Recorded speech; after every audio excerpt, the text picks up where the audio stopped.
حزقیل 16واں باب جو 63 آیات پر مشتمل ہے۔ بے وفا یروشلم۔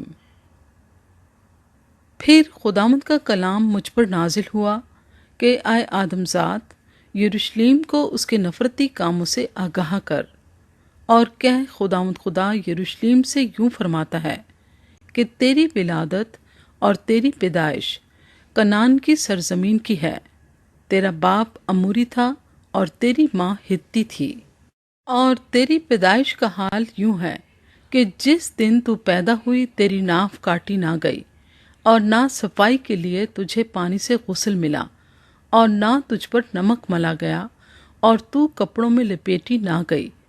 کسی کی آنکھ نے تجھ پر رحم نہ کیا کہ تیرے لیے یہ کام کرے اور تجھ پر مہربانی دکھائے، بلکہ تو اپنی ولادت کے روز باہر میدان میں پھینکی گئی، کیونکہ تجھ سے نفرت رکھتے تھے۔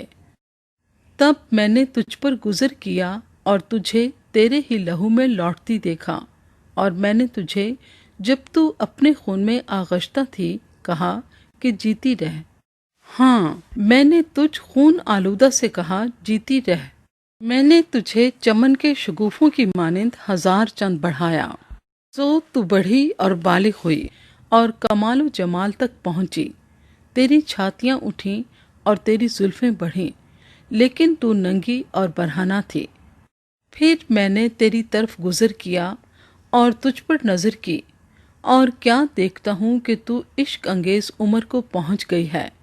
پس میں نے اپنا دامن تجھ پر پھیلایا اور تیری برہنگی کو چھپایا، اور قسم کھا کر تجھ سے عہد باندھا، خداوند خدا فرماتا ہے، اور تو میری ہو گئی۔ پھر میں نے تجھے پانی سے غسل دیا اور تیرا خون بالکل دھو ڈالا اور تجھ پر عطر ملا، اور میں نے تجھے زردوز لباس سے ملبس کیا اور تخس کی کھال کی جوتی پہنائی، نفیس کتان سے تیرا کمر بند بنایا اور تجھے سراسر ریشم سے ملبس کیا۔ میں نے تجھے زیور سے آراستہ کیا، تیرے ہاتھوں میں کنگن پہنائے اور تیرے گلے میں توق ڈالا، اور میں نے تیری ناک میں نتھ اور تیرے کانوں میں بالیاں پہنائیں، اور ایک خوبصورت تاج تیرے سر پر رکھا، اور تو سونے چاندی سے آراستہ ہوئی، اور تیری پوشاک کتانی اور ریشمی اور چکن دوزی کی تھی، اور تو میدا اور شہد اور چکنائی کھاتی تھی، اور تو نہایت خوبصورت اور اقبال مند ملکہ ہو گئی، اور اقوام عالم میں تیری خوبصورتی کی شہرت پھیل گئی، کیونکہ خداوند خدا فرماتا ہے کہ تو میرے اس جلال سے میں نے تجھے بخشا کامل ہو گئی تھی۔ لیکن تو نے اپنی خوبصورتی پر تکیہ کیا اور اپنی شہرت کے وسیلے سے بدکاری کرنے لگی، اور ہر ایک کے ساتھ جس کا تیری طرف گزر ہوا خوب فاشا بنی اور اس کی ہو گئی۔ تو نے اپنی پوشاک سے اپنے اونچے مقام منقش اور آراستہ کیے، اور ان پر ایسی بدکاری کی کہ نہ کبھی ہوئی اور نہ ہوگی۔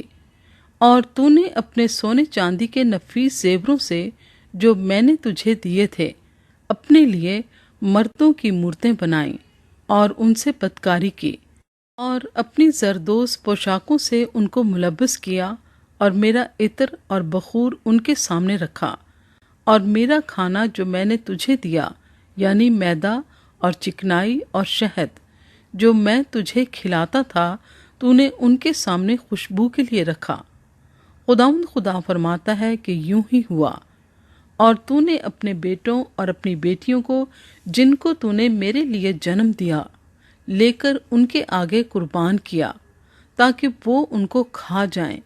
کیا تیری بدکاری کوئی چھوٹی بات تھی کہ تو نے میرے بچوں کو بھی ذبح کیا اور ان کو بتوں کے لیے آگ کے حوالے کیا؟ اور تو نے اپنی تمام مکروہات اور بدکاری میں اپنے بچپن کے دنوں کو، جبکہ تو ننگی اور برہنہ اپنے خون میں لوٹتی تھی، کبھی یاد نہ کیا۔ یروشلم ایک فاشا۔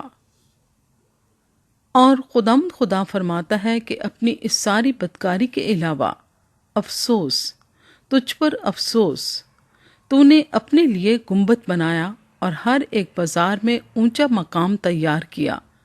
تو نے راستے کے ہر کونے پر اپنا اونچا مقام تعمیر کیا اور اپنی خوبصورتی کو نفرت انگیز کیا، اور ہر ایک راہ گزر کے لیے اپنے پاؤں پسارے اور بدکاری میں ترقی کی۔ اور تو نے اہل مصر اپنے پڑوسیوں سے جو بڑے کداور ہیں بدکاری کی، اور اپنی بدکاری کی کثرت سے مجھے غضبناک کیا۔ پس دیکھ، میں نے اپنا ہاتھ تجھ پر چلایا اور تیرے وظیفے کو کم کر دیا، اور تجھے تیری بدخواہ فلسطینیوں کی بیٹیوں کے قابو میں کر دیا، جو تیری خراب روش سے شرمندہ ہوتی تھیں۔ پھر تو نے اہل اسور سے بدکاری کی، کیونکہ تو سیر نہ ہو سکتی تھی۔ ہاں، تو نے ان سے بھی بدکاری کی، پر تو بھی تو آسودہ نہ ہوئی، اور تو نے ملک کنعان سے کسدیوں کے ملک تک اپنی بدکاری کو پھیلایا، لیکن اس سے بھی سیر نہ ہوئی۔ خداوند خدا فرماتا ہے، تیرا دل کیسا بے اختیار ہے کہ تو یہ سب کچھ کرتی ہے جو بے لگام فحشا عورت کا کام ہے، اس لیے کہ تو ہر ایک سڑک کے سرے پر اپنا گنبد بناتی ہے، اور ہر ایک بازار میں اپنا اونچا مقام تیار کرتی ہے، اور تو کسبی کی مانند نہیں، کیونکہ تو اجرت لینا حقیر جانتی ہے، بلکہ بدکار بیوی کی مانند ہے، جو اپنے شوہر کے عوض غیروں کو قبول کرتی ہے۔ لوگ سب کسبیوں کو ہدیے دیتے ہیں، پر تو اپنے یاروں کو ہدیے اور تحفے دیتی ہے، تاکہ وہ چاروں طرف سے تیرے پاس آئیں اور تیرے ساتھ بدکاری کریں، اور تو بدکاری میں اور عورتوں کی مانند نہیں، کیونکہ بدکاری کے لیے تیرے پیچھے کوئی نہیں آتا۔ تو اجرت نہیں لیتی، بلکہ خود اجرت دیتی ہے، پس تو انوکھی ہے۔ خداوند کا یروشلیم پر غضب۔ اس لیے اے بدکار، تو خداوند کا کلام سن۔ خداوند خدا یوں فرماتا ہے کہ چونکہ تیری ناپاکی بہہ نکلی، اور تیری برہنگی تیری بدکاری کے باعث جو تو نے اپنے یاروں سے کی، اور تیرے سب نفرتی بتوں کے سبب سے، اور تیرے بچوں کے خون کے سبب سے جو تو نے ان کے آگے گزرانا، ظاہر ہو گئی۔ اس لیے دیکھ، میں تیرے سب یاروں کو جن کو تو لذیذ تھی، اور ان سب کو جن کو تو چاہتی تھی، اور ان سب کو جن سے تو کینہ رکھتی ہے، جمع کروں گا۔ میں ان کو چاروں طرف سے تیری مخالفت پر فراہم کروں گا، اور ان کے آگے تیری برہنگی کھول دوں گا، تاکہ وہ تیری تمام برہنگی دیکھیں، اور میں تیری ایسی عدالت کروں گا جیسی بے وفا اور خونی بیوی کی، اور میں اپنے غضب اور غیرت کی موت تجھ پر لاؤں گا، اور میں تجھے ان کے حوالے کر دوں گا، اور وہ تیرے گنبد اور اونچے مقاموں کو مسمار کریں گے، اور تیرے کپڑے اتاریں گے، اور تیرے خوش نما زیور چھین لیں گے، اور تجھے ننگی اور برہنہ چھوڑ جائیں گے، اور وہ تجھ پر ایک ہجوم چڑھا لائیں گے، اور تجھے سنگسار کریں گے، اور اپنی تلواروں سے تجھے چھید ڈالیں گے، اور وہ تیرے گھر آگ سے جلائیں گے، اور بہت سی عورتوں کے سامنے تجھے سزا دیں گے، اور میں تجھے بدکاری سے روک دوں گا، اور تو پھر اجرت نہ دے گی۔ تب میرا قہر تجھ پر دھیما ہو جائے گا، اور میری غیرت تجھ سے جاتی رہے گی، اور میں تسکین پاؤں گا، اور پھر غضبناک نہ ہوں گا۔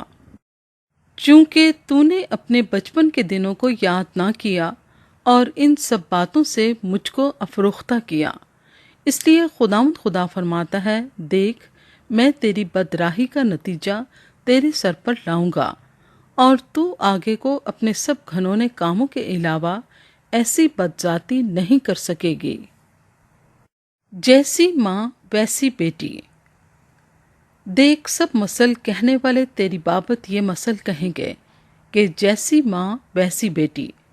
تو اپنی اس ماں کی بیٹی ہے جو اپنے شوہر اور اپنے بچوں سے گھن کھاتی تھی، اور تو اپنی ان بہنوں کی بہن ہے جو اپنے شوہروں اور اپنے بچوں سے نفرت رکھتی تھیں۔ تیری ماں ہتی اور تیرا باپ اموری تھا، اور تیری بڑی بہن سامریہ ہے جو تیری بائیں طرف رہتی ہے، وہ اور اس کی بیٹیاں اور تیری چھوٹی بہن جو تیری دہنی طرف رہتی ہے، سدوم اور اس کی بیٹیاں ہیں۔ لیکن تو فقط ان کی راہ پر نہیں چلی اور صرف انہی کے سے گھنونے کام نہیں کیے، کیونکہ یہ تو گویا چھوٹی بات تھی، بلکہ تو اپنی تمام روشوں میں ان سے بدتر ہو گئی۔ خداوند خدا فرماتا ہے، مجھے اپنی حیات کی قسم کہ تیری بہن سدوم نے ایسا نہیں کیا، نہ اس نے نہ اس کی بیٹیوں نے، جیسا تو نے اور تیری بیٹیوں نے کیا ہے۔ دیکھ، تیری بہن سدوم کی تقصیر یہ تھی، غرور اور روٹی کی سیری اور راحت کی کثرت اس میں اور اس کی بیٹیوں میں تھی۔ اس نے غریب اور محتاج کی دستگیری نہ کی، اور وہ متکبر تھیں اور انہوں نے میرے حضور گھنونے کام کیے۔ اس لیے جب میں نے دیکھا تو ان کو اکھاڑ پھینکا۔ اور سامریہ نے تیرے گناہوں کے آدھے بھی نہیں کیے، تو نے ان کی نسبت اپنی مکروہات کو فراوان کیا ہے، اور تو نے اپنی ان مکروہات سے اپنی بہنوں کو بے قصور ٹھہرایا ہے۔ پس تو آپ جو اپنی بہنوں کو مجرم ٹھہراتی ہے، ان گناہوں کے سبب سے جو تو نے کیے، جو ان کے گناہوں سے زیادہ نفرت انگیز ہیں، ملامت اٹھا۔ وہ تجھ سے زیادہ بے قصور ہیں، پس تو بھی رسوا ہو اور شرم کھا، کیونکہ تو نے اپنی بہنوں کو بے قصور ٹھہرایا ہے۔ سدوم اور سامریہ بحال ہوں گے، اور میں ان کی اسیری کو بدل دوں گا، یعنی سدوم اور اس کی بیٹیوں کی اسیری کو، اور سامریہ اور اس کی بیٹیوں کی اسیری کو، اور ان کے درمیان تیرے اسیروں کی اسیری کو، تاکہ تو اپنی رسوائی اٹھائے اور اپنے سب کاموں سے پشیمان ہو، کیونکہ تو ان کے لیے تسلی کا باعث ہے۔ اور تیری بہنیں سدوم اور سامریہ اپنی اپنی بیٹیوں سمیت اپنی پہلی حالت پر بحال ہو جائیں گی، اور تو اور تیری بیٹیاں اپنی پہلی حالت پر بحال ہو جاؤ گی۔ تو اپنے گھمنڈ کے دنوں میں اپنی بہن سدوم کا نام تک زبان پر نہ لاتی تھی۔ اس سے پیشتر کہ تیری شرارت فاش ہوئی جب ارام کی بیٹیوں نے اور ان سب نے جو ان کے آس پاس تھیں تجھے ملامت کی، اور فلسطیوں کی بیٹیوں نے چاروں طرف سے تیری تحقیر کی۔ خداوند فرماتا ہے، تو نے اپنی بدذاتی اور گھنونے کاموں کی سزا پائی۔ دائمی عہد۔ کیونکہ خداوند خدا یوں فرماتا ہے کہ میں تجھ سے جیسا تو نے کیا ویسا ہی سلوک کروں گا، اس لیے کہ تو نے قسم کو حقیر جانا اور عہد شکنی کی۔ لیکن میں اپنے اس عہد کو جو میں نے تیری جوانی کے ایام میں تیرے ساتھ باندھا یاد رکھوں گا، اور ہمیشہ کا عہد تیرے ساتھ قائم کروں گا۔ اور جب تو اپنی بڑی اور چھوٹی بہنوں کو قبول کرے گی، تب تو اپنی راہوں کو یاد کر کے پشیمان ہوگی، اور میں ان کو تجھے دوں گا کہ تیری بیٹیاں ہوں، لیکن یہ تیرے عہد کے مطابق نہیں۔ اور میں اپنا عہد تیرے ساتھ قائم کروں گا، اور تو جانے گی کہ خداوند میں ہوں، تاکہ تو یاد کرے اور پشیمان ہو اور شرم کے مارے پھر کبھی منہ نہ کھولے، جبکہ میں سب کچھ جو تو نے کیا ہے معاف کر دوں۔ خداوند خدا فرماتا ہے۔